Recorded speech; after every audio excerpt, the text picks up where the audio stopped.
Prime Minister Mateusz Morawiecki reminded that Russia's criminal actions are the main cause of the European economic crisis. The head of government appealed to the entire political class for unity in the face of the Russian threat.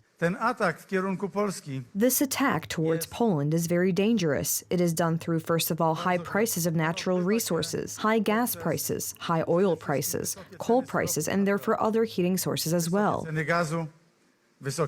However, the left politicians believe that despite the difficult geopolitical situation, it will be difficult to reach an agreement between the ruling party and the opposition. I do not dispute that the current geopolitical situation, the war in Ukraine, does not affect what is happening in Poland. Of course, today we have a very, very difficult situation, while it is also true that the government has not prepared our country for such crises.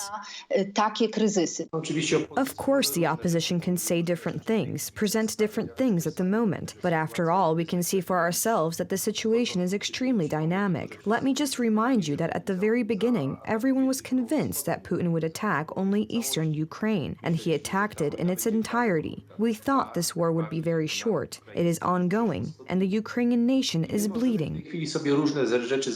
According to MAREK KRÓL, Vladimir Putin has not yet said the last word, and his next barbaric steps may harm Western countries.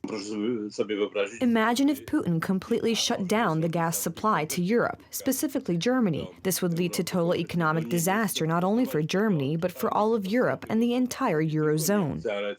Publicist ADRIAN believes that the appeal for unity made by the Prime Minister is in line with the Polish reason for existence. In this situation, the unity of Polish people is of capital importance. Vladimir Putin's dream would be to divide the Poles. Despite all the problems, the Fitch agency gave Poland a rating of A- for long and short-term investments in foreign and domestic currencies. Diversified economy, well-managed public debt, and responsible fiscal policy allow us to cope with difficult conditions resulting from the negative economic effects of the armed conflict in Ukraine and the difficult situation on the energy market.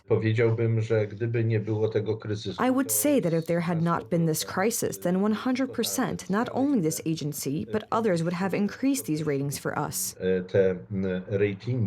Poland is fighting the energy crisis. One of the elements of the government's actions is the one-time grant for coal in the amount of 3,000 zloty, passed by the parliament yesterday.